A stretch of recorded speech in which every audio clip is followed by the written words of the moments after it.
Hello dear students. So today we learn regarding the pharmacology of angiotensin. So angiotensin, it is a octopeptide, play important role in the regulations of the blood pressure. So here the angiotensin, so when blood pressure was dropped, so angiotensin was formed inside the body. So that angiotensin, especially angiotensin 2, is responsible for to elevate the blood pressure. So through a vasoconstriction, that is the constrictions of the blood vessels, or decreasing the size of the blood vessels, and also it causes the accumulations of the sodium and body water. So due to that, once again the load on the heart was increases. So that was responsible for to increase the blood pressure. If the angiotensin is abnormally formed, or if it is more formed than the normal, so then the person is suffering from the high blood pressure.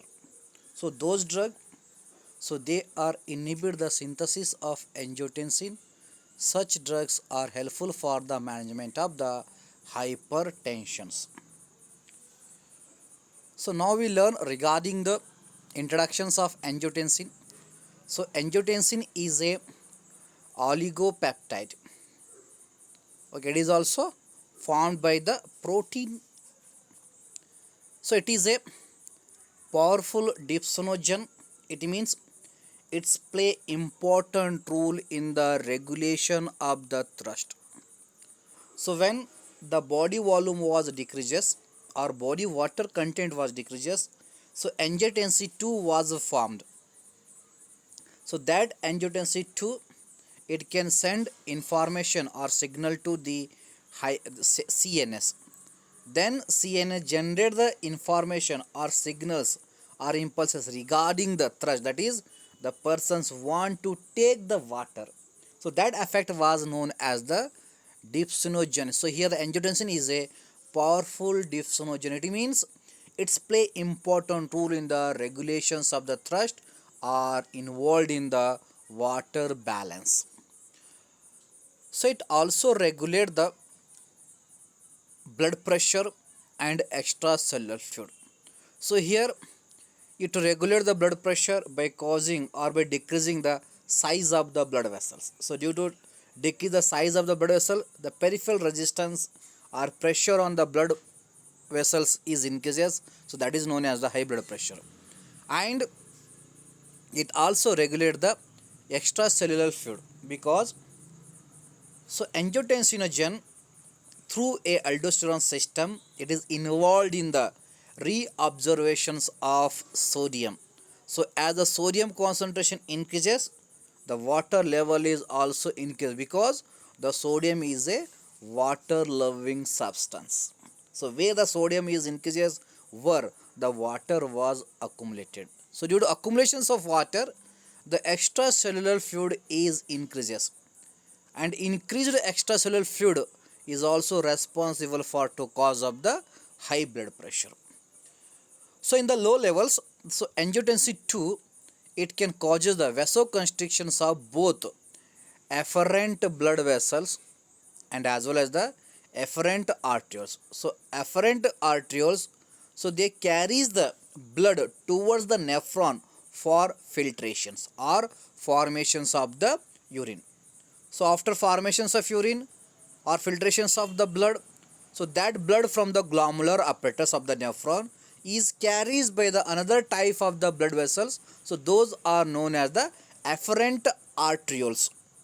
So here in the low levels, the angiotensin 2, it can causes the vasoconstrictions of both afferent arterioles as well as the efferent arterioles.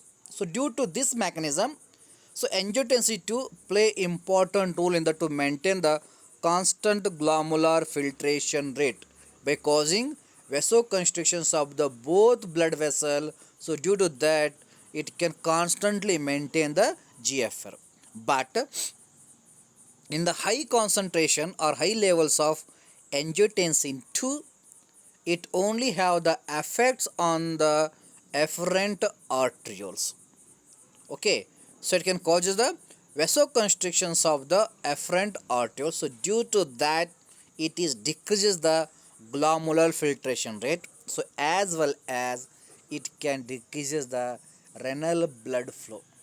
So as the renal blood flow decreases, automatically the glomerular filtration rate is decreases in only in the high concentration.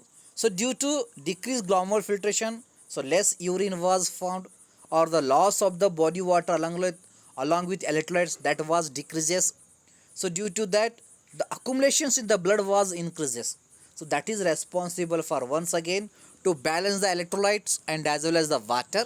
And if it is excess more than normal means it is responsible to cause of the hypertensions.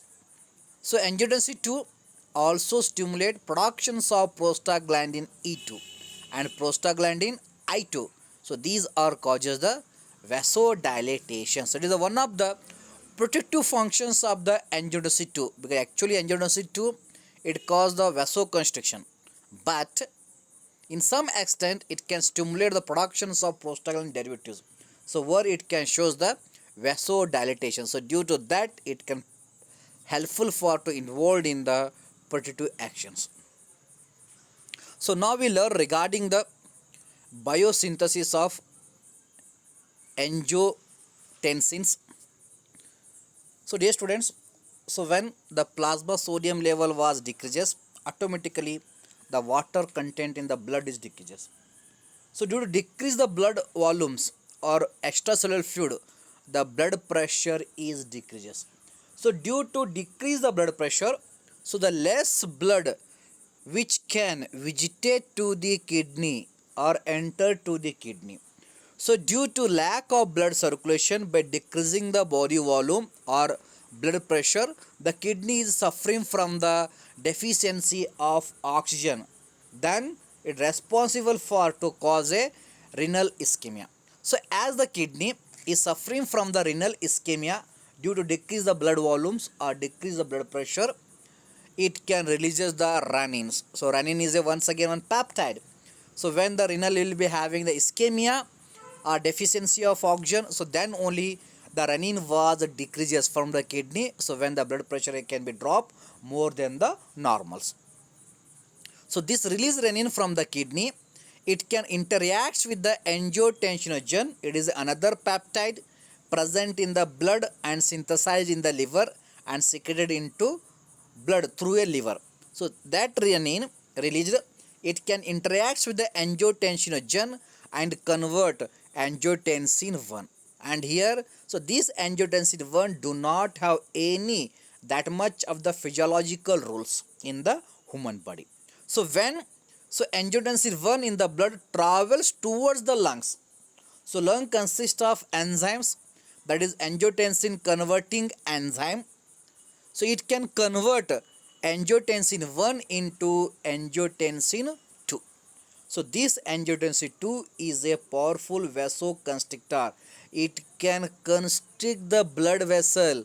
Due to that, the blood pressure is increases. And further, so the angiotensin 2 was converted into aminopeptide, that is angiotensin 3 in the presence of aminopeptidase. And further, 3 is converted into angiotensin 4 in the presence of the aminopeptidase. And finally, in the presence of angiotensinase, it is can form the inactive fragments. So once the angiotensin 2 is formed means definitely it can enhance the blood pressures. So angiotensin 2 also send signal to the cerebral cortex, then into hypothalamus.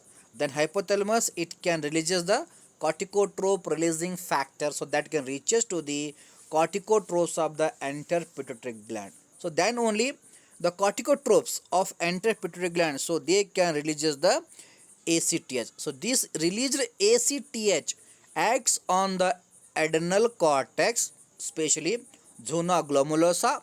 It can enhance the release of the aldosterone. So this released aldosterone acts on the nephron or kidney.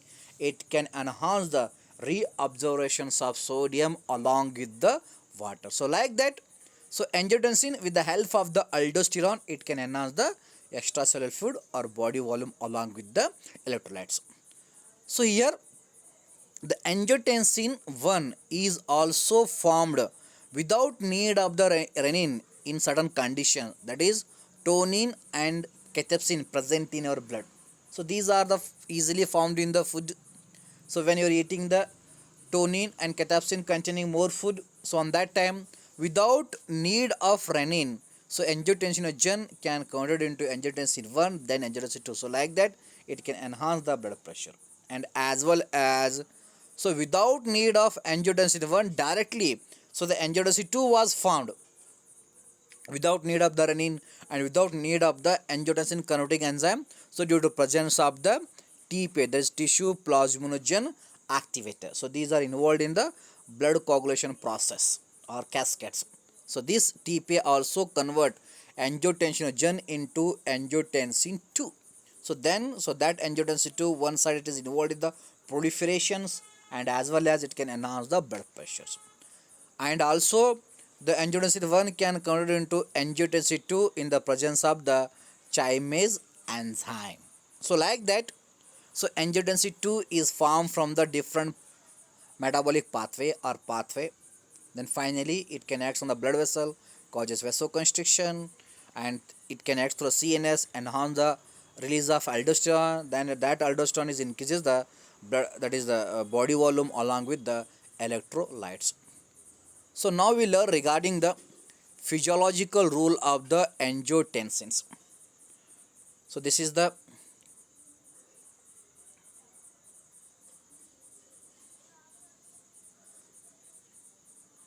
pathway of angiotensin formation, already learned in the last slide.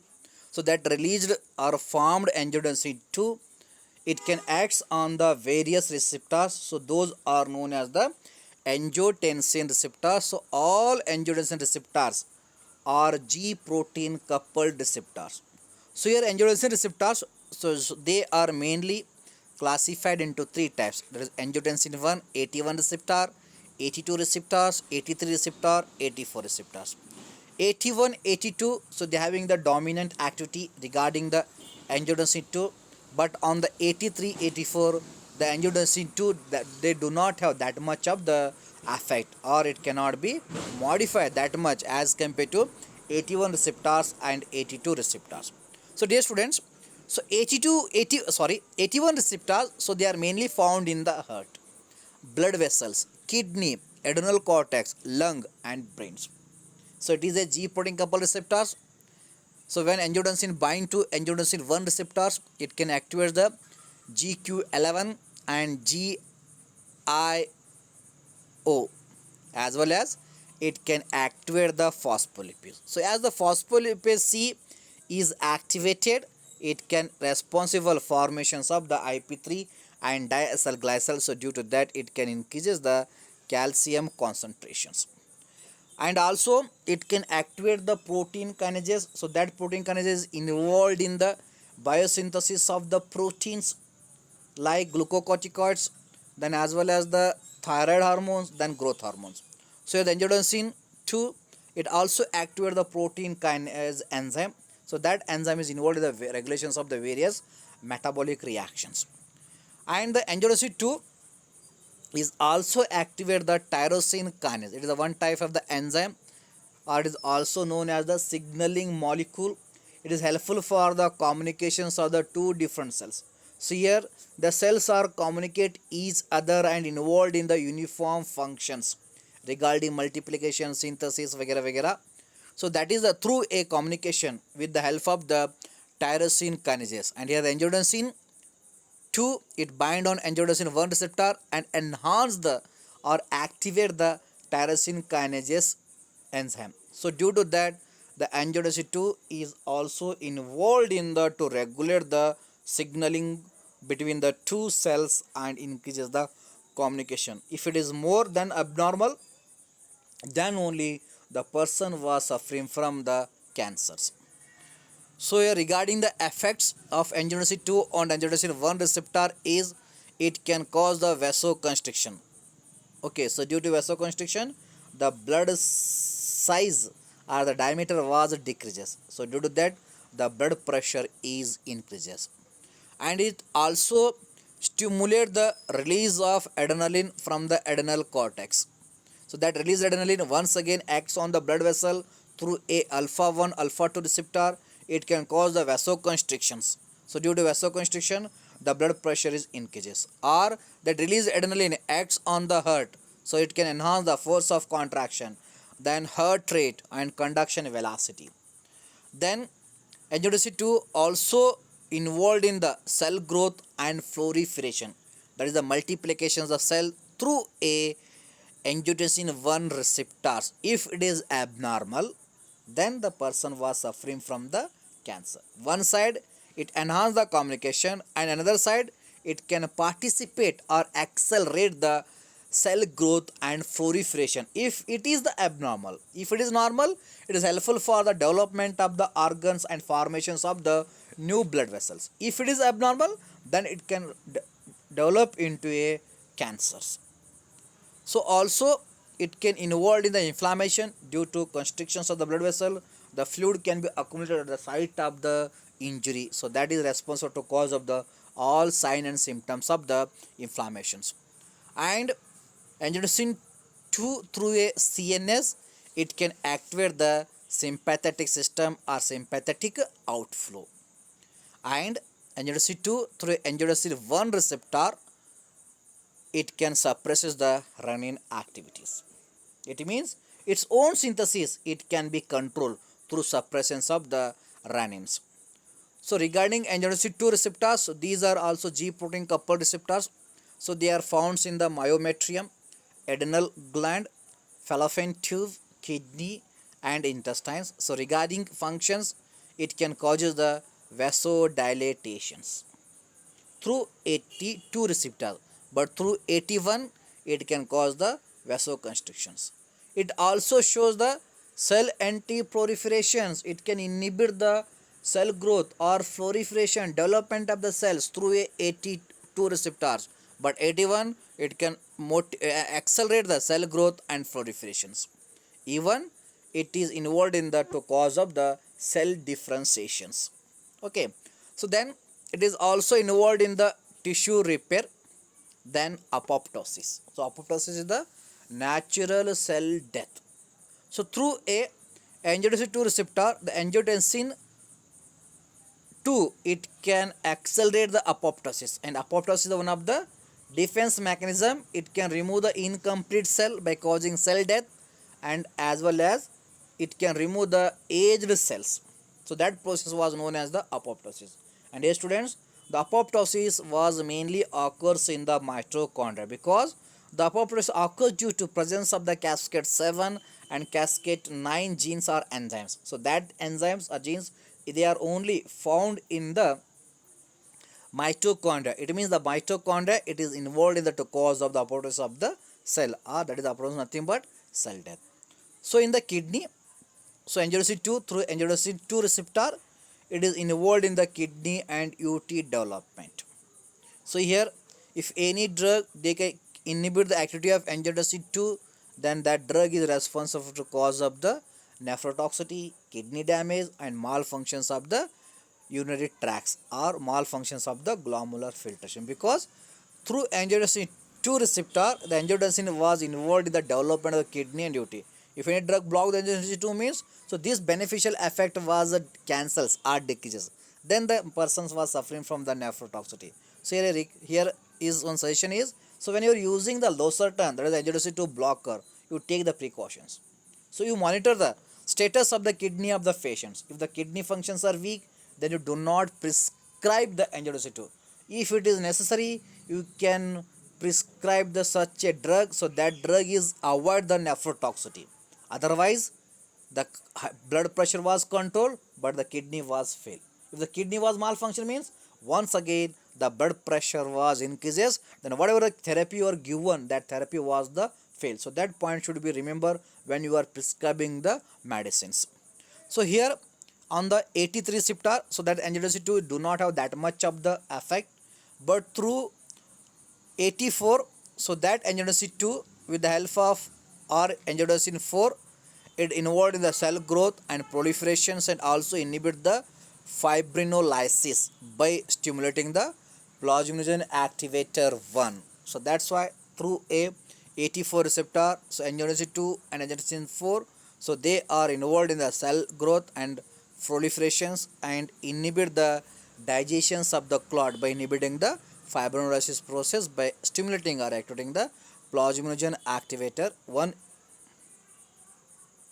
So like that, so angiotensin 2 is involved in the regulations of the various physiological functions. Mainly, it can enhance the blood pressure by causing the vasoconstrictions. Then also through aldosterone, it is involved in the accumulation of body fluids along with the electrolytes. So regarding pharmacological actions, the first is effect on the blood vessels. So on the blood vessels through AT1 receptors, so angiotensin 2 it can causes the vasoconstrictions because through a AT1 receptor it can enhance the accumulations of calcium. So that accumulated calcium it can cause a vasoconstriction, and another side angiotensin 2 it can activate the L type of calcium channels. Those are found on the cardiac muscle, and those calcium channels L type, so they are responsible for the conductions of the impulses from SA node to AV node, AV node to AV bundle, then Purkinje fibers. So here it can accelerate the conduction. So due to that, once again the heart rate, force of contraction is increases. That is also responsible for to increase the blood pressure. And regarding kidney, so in the kidney it is involved in the development of the kidney and as well as the development of the urinary tract. But through aldosterone system, it can enhance the reabsorptions of sodium and reabsorptions of the water. So that is responsible for to balance the water balance and as well as the electrolyte balance through acting on a kidney with the help of the aldosterone secretions. So regarding thirst, so here the angiotensin 2 it's play important role in the regulations of thirst by showing the dipsinogen activity. It is a powerful dipsinogen agent. It can regulate the thrust through the cerebral cortex or through a thrust centers. Those are present in the hypothalamus by sending the signal to the cerebral cortex. So regarding proliferative effect, so through a AT1 receptor, so 84 receptors, so angiotensin 2, it is involved in the proliferation, that is the development of the tissues and multiplications of the cell that is required for the formations of the new blood vessels or the development of the organs. So the angiotensin it is mainly involved in the formations of new blood vessels. So that process was known as the angiogenesis. So due to that reason, so these octopeptides it is or decapeptides it is known as a angiotensins. So on CNS, it can enhance the sympathetic outflow. So due to that, so what are sympathetic activities are there regarding increase of blood pressure, heart rate? So all are producers or occurs due to increase the sympathetic outflow by a angiotensin 2 through AAT1 receptors. So like that, it will be participate in the regulations of the various physiological actions. So now we learn regarding the drugs act on the RAS system. So here, so what are drugs? So they act through a renin, angiotensin, aldosterone system. So they are mainly classified into 5 class. The first class drug that is known as the beta blockers. Example is a propranolol and metoprolol. So these drugs, so they are commonly used for the treatment of the hypertension, and these drugs so they are mainly inhibit the release of renin from the kidney. So lack of renin, so angiotensin 1 is cannot form. So lack of 1, the 2 angiotensin 2 is do not produces. So like that, the beta blocker through acting through a beta 1 or by blocking the beta 1 receptors, because adrenaline noradrenaline by act on the beta 1 receptor they can stimulate the release of the renin, and these are the beta blockers. So they block the activity of the adrenaline on a beta 1 receptor and inhibit the release of renin. So due to this property, so these drugs are categorized into a drugs acts on the RAS, and they are helpful for the management of the hypertension. So regarding the second class, so these are known as the ACE inhibitors, example is captopril, enalapril, lisinopril, ramipril, perindopril, and fosinopril. So these drugs, so they are mainly inhibit the conversions of angiotensin 1 into angiotensin 2 by targeting the angiotensin converting enzyme. So they are inhibit the angiotensin converting enzyme. Then they are decrease the formations of the angiotensin 2. So due to that, they are helpful for the management of the high blood pressure or hypertension. And third class, so that is the angiotensin receptor antagonist. Example is a popular drug is a losartan, then telmisartan, candesartan, irbesartan, valsartan, olmesartan. So these are drugs commonly shown in the seen in the market or in the prescriptions, that is applied for or prescribed for the management of the hypertension. So these drugs, so they block the binding capacity of the angiotensin 2 on a angiotensin receptors. So due to this property, so these drugs are successfully treat the hypertensions or manage the high blood pressure. And regarding fourth class, that is the aldosterone antagonist. So that is spironolactone. It can inhibit the aldosterone release or recognize the activity of aldosterone. So due to that, it can inhibit the reabsorptions of sodium and water by a aldosterone. So that property is helpful for decrease the fluid volumes or body fluid. So that is helpful for management of the high blood pressure and hypertension. And last class, that is the direct renin inhibitors. Example is a Aliska Kiran. That is Alice Kiran. So this is inhibit or inactivate the renin. So due to this property, it is used as the antihypertensive agent. So like that, so these are the various drugs. So they are act through the RAS and helpful for the treatment of the hypertension. So regarding the detail, we should be learn in the chapter, that is the drugs used for the treatment of the hypertensions in the forthcoming classes. But here only should be remember the drugs how they act on the RAS systems, and they are helpful for the management, because one drug release inhibit the release, and another drug inhibit the renin, and another category drug they inhibit the conversion, and they some are they inhibit the antagonize the receptors, then some are they inhibit the aldosterone activity. So like that, so they are decrease the accumulations of sodium, accumulations of water, or they can causes the inhibit the vasoconstriction. So that can caused by the angiotensin 2 and aldosterone.